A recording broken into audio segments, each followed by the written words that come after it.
Okay, this is a really, really important one for parents and teachers, and I suppose also therapists who work with autistic children. So what I'm going to do is I'm going to use a child support plan, which a parent kindly sent me, or well, looking for advice sent me, and there's so much in it. I feel like I should break it down over a few videos, and also it really highlights like the lack of understanding in our schools when it comes to not even just autistic or neurodivergent kids, but like just how children develop and how children operate and their well-being. Anyway, so I think it's wonderful to have, I'm obviously not going to name any names or anything like that, it's a private document, but I'm going to take examples from it. But it's really good to have these concrete examples, because I feel like we can be talking the talk and explaining things and concepts, but until you have kind of something, a really good example in front of you, I think it just makes things really easy. So I'm really grateful that the person has given me their permission to use this to help other people. I think it's really important for people to be informed. So like, yeah, if you're a teacher who's kind of writing these support plans and writing these goals, you're not going to like what I'm saying. If you're a parent who has them, you're going to want to go talk to your teacher. If you're a child professional who's also kind of writing these goals or enforcing them, yeah, we all need to do better. So I'm going to say this is, I suppose, what I always say at the beginning of a training session. I know this is not a training session, but I just say, look, what I'm going to say is it might, it might turn what you already think on its head. It might contradict things that you already think you know. So I would just say, let it sit with you, have a think about it, come back to it, watch it again. Watch some other people or read up on neuro-affirming practice, or come along on a training session or something. But, we can't keep doing this kind of stuff that I'm going to talk about now to our children. So, as I said, I'm not going to go into kind of specific stuff, but basically the first part of it is like the child's academic performance. And, even in the descriptions, you're like, obviously, the language and that there's a difficulty there. And so what's done then is like how we're going to improve. So they kind of name the concern, and then the next part is, right, so how we're going to what we're going to do, so the goal, okay? And then they go, I'm just going to use the name Mary will by February 2026 or by March 2026, Mary will read with 80% accuracy, 80% of the time. Okay, something along those lines. Or with maths, Mary will, understand this and this by this time, this percent of the time. Now, that's ABA. That's nonsense thinking. That is magical thinking, actually, because this is pure ABA. Here's the problem we've identified. Here's the goal. And then underneath that is how we're going to get to that goal. And how we're going to get to that goal is force the child to do this thing over and over and over again until they achieve what we want them to achieve. Their energy levels, or any something that might be challenging, or how we could change the environment, or how we could make the learning different and more adapted to their learning style. It doesn't come into it. Right? So it's no way affirming, but besides that, it's absolute nonsense, right? Like, think of it. If you weren't like, I can't do a thing. Oh, wait, I will do the thing. In 2026, in 5 months' time, I will be able to do the thing that I have never been able to do, but I just will, and I'll be able to do it with great 80% accuracy, 80% of the time. It's just made up. Absolute nonsense. Like, so if you are a parent and you're seeing this stuff in your kids' report, just ask the school, what maths did you use? What's this based on? What formula? How did you come up with this 80%? Like, what's that based on? Because this is where, when ABA talk about their science, yes, because it's only their science, because the rest of us have moved on, right? And it's so complex, we can't understand it. It's like, no, like, you're literally just making this stuff up, okay? So that's like really problematic, because it is just made up, right? It's magical thinking. And then we're kind of just saying the child's just going to do this thing. So we've identified the problem, like we've identified they have a difficulty. And then instead of like looking at why that difficulty is there, how we can do better, how we can adapt, or how we can take the pressure away from the child. I mean, Jesus, if they're having difficulty doing it, why would you be getting them to do more and more of it and expecting some sort of miracle? It's beyond me, really. So that's kind of the first thing. Okay, and then usually along with these support plans come things like emotional regulation. Okay, so our social and emotional regulation. And I had someone ask me this recently. They were like, oh, I have a child who can't regulate themselves. And I was like, yes, children can't regulate themselves. You know, and they were like, what? And I said, children need us to co-regulate them. They need a calm, regulated adult nervous system to regulate theirs. They need an environment that regulates their nervous system so that they can regulate. It's not like a skill that a child has biologically. It's just that usually children's environments don't overwhelm them. Usually they kind of have a good effect on their nervous system. But for our autistic and other neurodivergent kids, the school system does not do that to them. The environment is not, I mean, and that's you know, the obvious sign is like if a child's becoming dysregulated, then it's the environmental. It's an issue in the environment, whether that's in the social environment, the physical environment, the learning environment, the information and the way they're being made to access the information. You know, and that's where we need to look at the environment. It can possibly be the child's fault, okay? And then someone might say, but all the other children are regulated. Yeah, because they're in a different environment, because the environment is dependent on who you are and how you're responding to it. It's not the same environment for everybody. You know, just because we're all in the same room does not mean we're interpreting and experiencing that environment the same way. Okay. So that's a little bit on regulation. I think I actually might get all of this done in the one video, maybe, who knows? Okay, so I will actually, because I feel like it's a bit disjointed if I start breaking it up, isn't it? So, okay, so then we get to so that's the whole ABA and like not actually understanding, you know, where children, yeah, you know, we need other ways to adapt to children's way of learning, not just like forcing them to do the thing that we decide and just making up goals. Like, goals in general aren't really affirming anyway, are they? Okay. So, and also like the power dynamics and all of that there. So, the next thing then is, of course, the social and after the social and emotional skills and regulation. And of course, in this particular one, it's the same nonsense. It's like, by this time next year, Mary will demonstrate improved self-regulation by recognizing when she feels upset or frustrated. Using, you know, these regulatory strategies. Will she? Jesus, fair play. Mary will just suddenly be able to do the impossible. Ta-da! Mary will be able to, you know what? I think I still have it. Do I still have it? Hang on a sec. I went looking for my magic wand. I used to have a magic wand because I did this as a presentation before. But I have my magic crown because I'm going to need it now. Because I'm magically going to, just because I wrote down a goal, I'm going to make that child suddenly regulate themselves in an environment that is dysregulating for them. Ta-da! Sure, look, I've this as well, the Hocus Pocus book. Sure, that's what we'll do. We'll just, these reports might as well look like this. And I know people write them and they think they're actually like writing something scientific or something that's actually founded on something and like actually helpful. But like when I read them, this is what I see.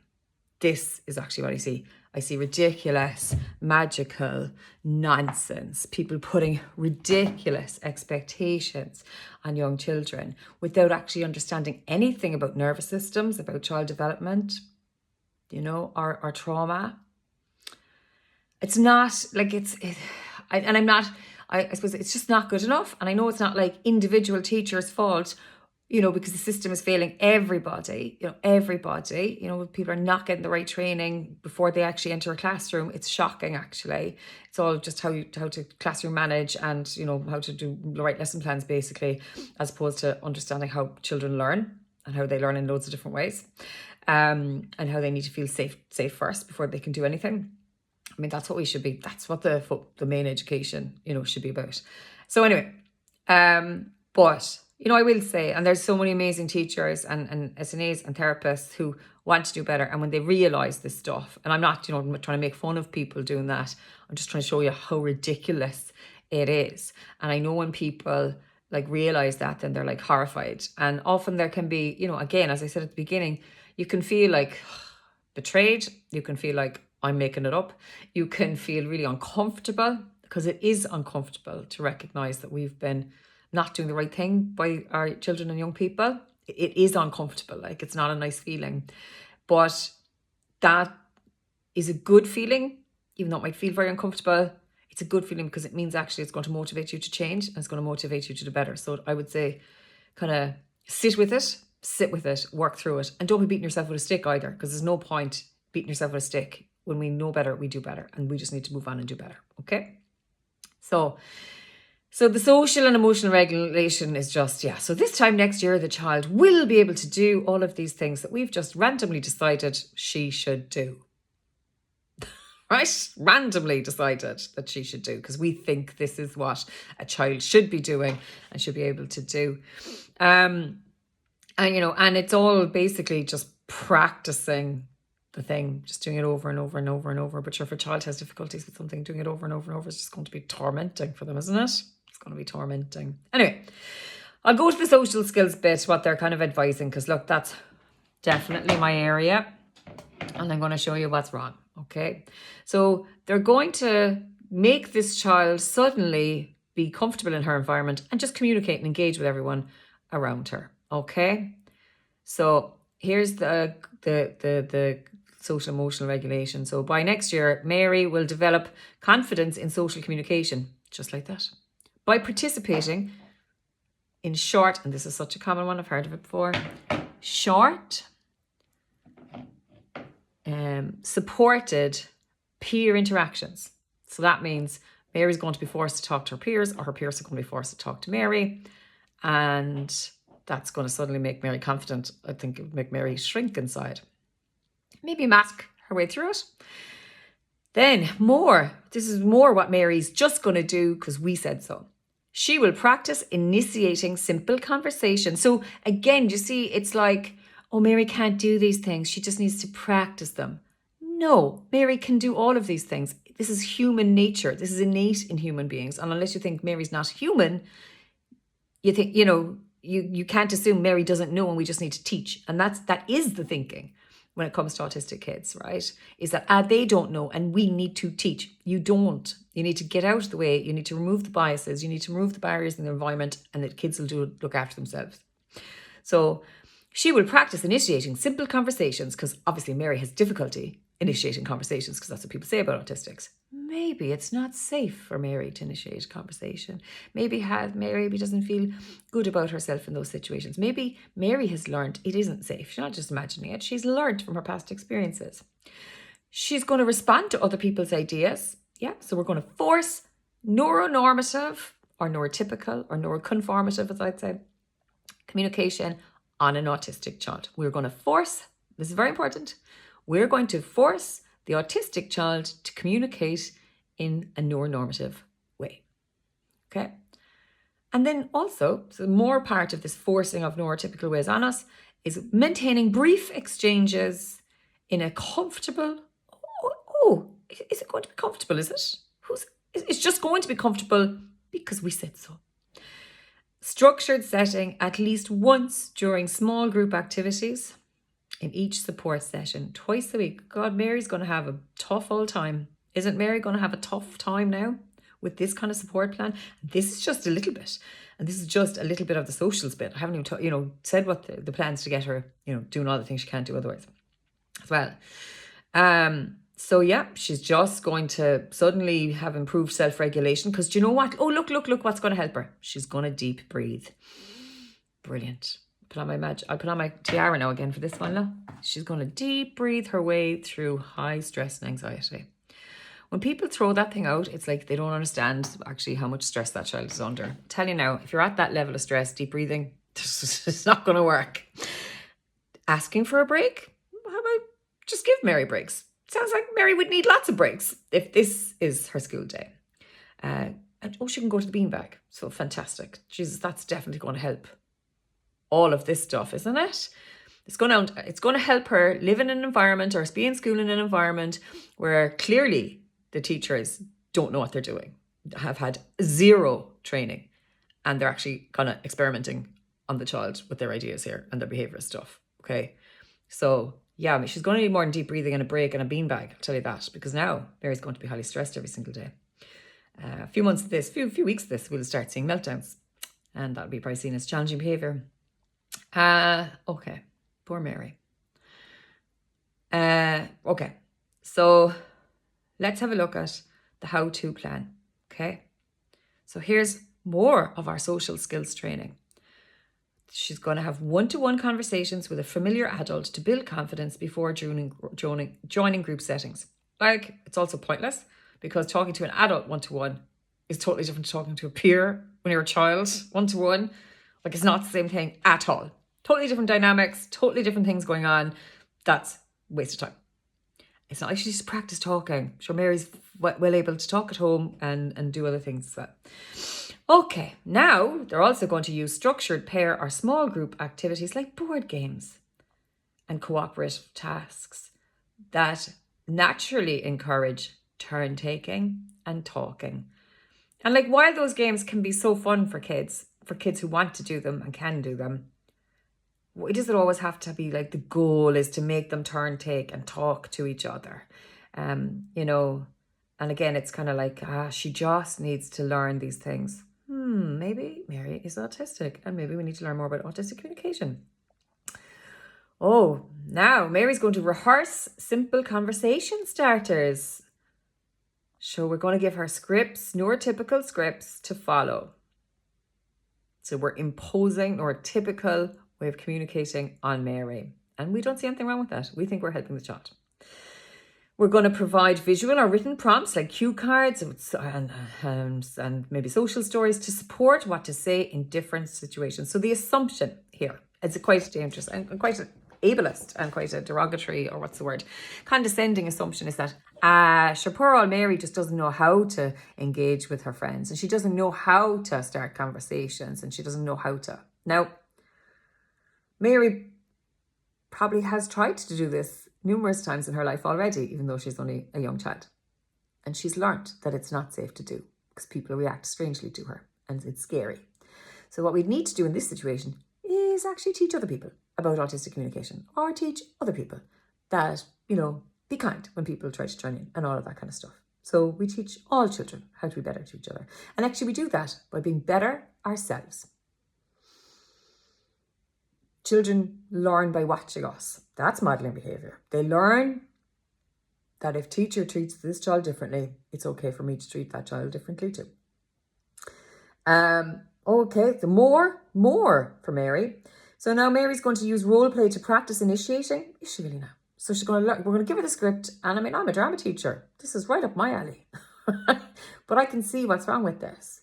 Now, through an affirming lens, we're forcing Mary to engage. Anyway, first of all, we're not asking Mary why she's not. We're not understanding the reasons, the barriers that are there for Mary, and we're not trying to remove any of those barriers. We're putting all of the blame on Mary. And that's like the double empathy problem, isn't it? Like, oh, it's like saying Mary has all the issues. It's not looking at the double empathy where we're looking at the other side of this communication equation where there are other people and maybe they might come to meet Mary and they might do a little bit of work to make Mary feel safer even to engage. So yeah, they're going to use role play to practice initiating, maintaining and ending conversations in a safe, familiar environment. Now, again, they just throw in these words and I don't like it. Don't just assume an area is safe or a space is safe for someone else. We don't know that. You can't decide what's safe for somebody else. You can't just say it's safe because we said so. You know, we just said it's safe, so now it's just going to be safe for Mary. That's not going to be safe for Mary. We know teaching social skills is damaging to autistic children, so it's absolutely not going to be safe for her at all. Oh, there's even more. Modelling active listening skills. Now, active listening is neuronormative nonsense, okay? It's neuronormative communication, but it's also like not really founded in anything, only a very westernized idea of what communication ought to look like. It's kind of colonized communication, let's be honest, okay? So eye contact is number one. So eye contact is extremely painful for a lot of autistic people. It's very uncomfortable and can be distracting. So why would you be forcing a child to do something that's painful to them? We have words for that kind of behavior, don't we? Nodding. So Mary's just going to be like the donkey now. We're going to be teaching Mary to nod and to make eye contact and to wait her turn to speak. Let everyone else speak, Mary, before you open your mouth. That's the way we're supposed to communicate. So we're absolutely trampling all over autistic identity, autistic communication with this. Trampling all over it. People don't see that and they just go, sure, we're just helping her to interact. We're just helping her with social skills, because there's an assumption that autistic social skills are faulty. There's also there's a complete lack of respect and investigation into autistic culture. If you're working with autistic kids, you should have an understanding, a basic understanding at the very least, of autistic culture and autistic ways of thinking and communicating. It should be a given, because otherwise we're going to get this. And a lot of very frightened children, unsafe children are causing trauma. We're causing trauma, imagine, with this. I'm known as, obviously, and if you're watching this, you're probably horrified now at this stage and you're probably feeling very bad. And I'm not here to do that. I'm here to bring people's attention to this, and everyone is going to have to deal with that information, I suppose, in their own way. Sure, if we don't talk about these things, we're just going to keep doing this stuff to kids. We're just going to keep doing it to kids. And if we're waiting for the big organisations and the systems to change stuff, well, how many kids are going to be harmed while we're waiting? Okay, so let's just get over it now, get on with it and do our thing. Okay, so yeah, they're going to encourage and praise any attempts of interaction, even show, oh, good God, oh, Jesus, like this is micromanaging the poor child at this stage.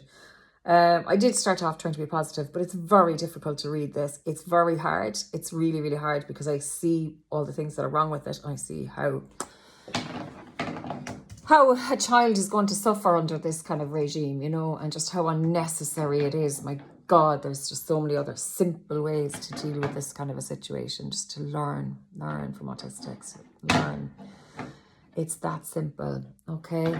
Now, there's actually more. There's actually, and like, I think this is where people must just copy and paste a whole ton of stuff into every autistic child's plan, is it? Is that what's happening?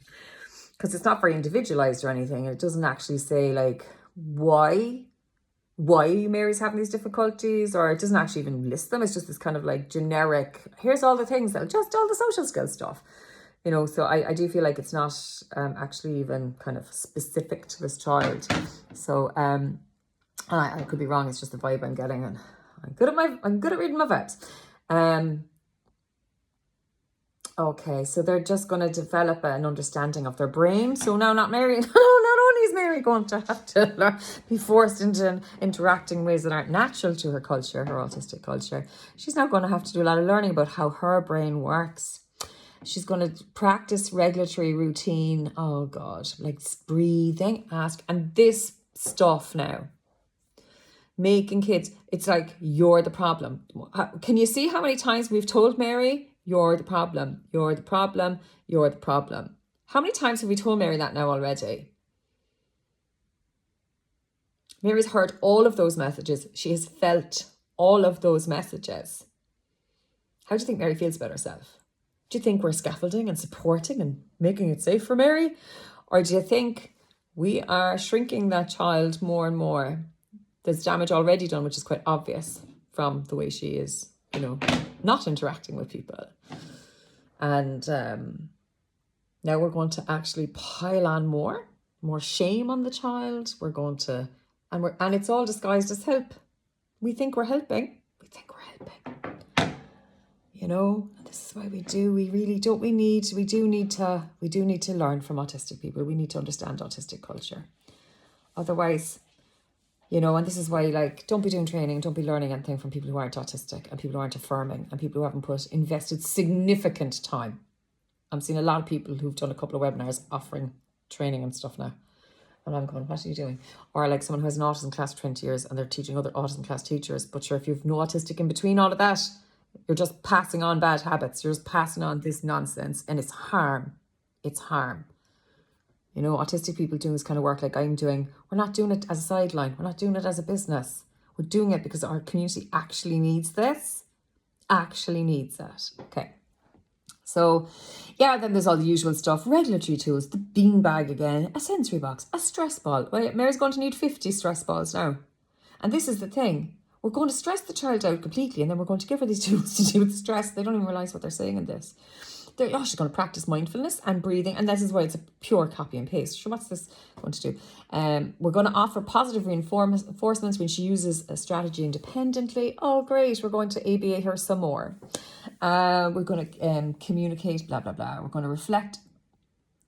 Like, and this is now, right? So they've got all these lovely concepts, all these kind of things like weaving wellbeing program, and then they have like restorative conversation. So they have these concepts, but you can't just throw things in as a fix for someone when you don't understand that you're doing damage at the same time. Okay, so like it's a mishmash of like, we don't like. So when I read this, I just shake my head, I roll my eyes, and I just go, they haven't a clue. They just haven't a clue. Do you know? And if it was, my God, if it wasn't related to a child, you know, you just let people off. You know what I mean? But the implications, excuse me, the implications are just, they're just too much for us to be ignoring, aren't they? You know, and, you know, here at the end it says, you know, engage with independent tasks to encourage independence and develop self-confidence. Yeah. Doing stuff all by myself when I find it really difficult is going to make me feel even better about myself. Again, there's just all these kind of nice ideas thrown in, like, oh, it's going to develop her confidence. She's going to feel great. We're going to help her. And also, did anyone ask Mary? Like, did anybody ask Mary? And in this instance, there wasn't a discussion with the parent. They were just given this plan. Those plans should be co-developed. If you're doing something, if you're you know, in affirming work, you wouldn't write that plan without huge input from the parent who's raised their child, who knows their child, who can actually help you with that. Because you giving a parent that, if you're teaching, it's just making work for the parent, because now they're going to have to go through it and correct it. Like if I had a red pen, as teachers are fond of, the whole thing would just be, the whole thing. There's like nothing in there that you could salvage. Like nothing out of the 3 pages. You know, and that's not me being super negative. That's me being super analytical and super informed, because you could see it a mile away. So, you know, and I know teachers are watching these videos, and I get messages all the time, and I love it. And I feel like at least, you know, and these are people watching my videos in their own time.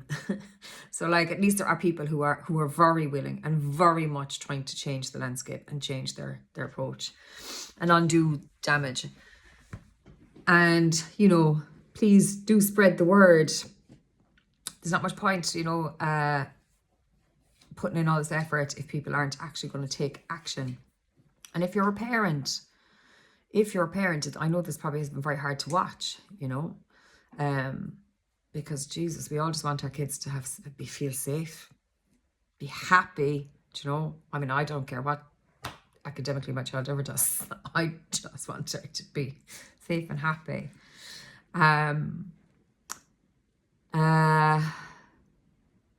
You know, and we're putting this trust in the system, in the teachers. We're handing our precious babies over, you know, to someone else. There has to be trust there, you know, but those people need to trust us and trust that we know our children, and then we need to trust the children to know themselves, and all of these things should be co-developed, you know, not someone sitting down with their ideas. You know, teachers don't get any training in autistic culture and communication. They don't get any of that training. So like, yeah, that needs to change too. If you're like a professional who's advocating for what I just read out there, bin it, stop doing it, please. Professionals have a duty, don't they, to do no harm. So yeah, and I suppose, look, in Ireland we're quite lucky. You can quote the Joint Oireachtas Committee on Disability Rights. February 2023, the report found, I'll actually find it now and read it out properly. Okay, so as I said, the Joint Committee on Disability Matters report, February 23. Here's a direct quote. Behavioural interventionist therapies are ultimately founded on modifying disabled people's behaviour to meet goals decided by others. Sound familiar? This is just what I said we were doing in that report. Often to conform more closely with neurotypical communication, behavior, and or norms. And therefore, the committee believe cannot uphold the UNCRPD principles of autonomy, dignity, right to identity, and freedom from non-consensual or degrading treatment. So the report that I just read is in conflict with our human rights. The principles of autonomy, there's no autonomy, there's no mention of autonomy in that report. Dignity, where's Mary's dignity? Right to identity, where was there any reference to autistic identity in that? Zero. It doesn't exist because autistic people are marginalized and people are just trying to assimilate us into their culture. So, quote that, the Joint Committee on Disability Matters report, February 2023. So it's going to take a long time before that stuff becomes actually mandatory. But we have it, and it was based on all the evidence, and that was the findings, and that was the report. So that's all you really need. Look at that. You can't argue that report or the plan that I just read is anything but an infringement on the rights of an autistic child. They have a right to be autistic and to be safe and to thrive.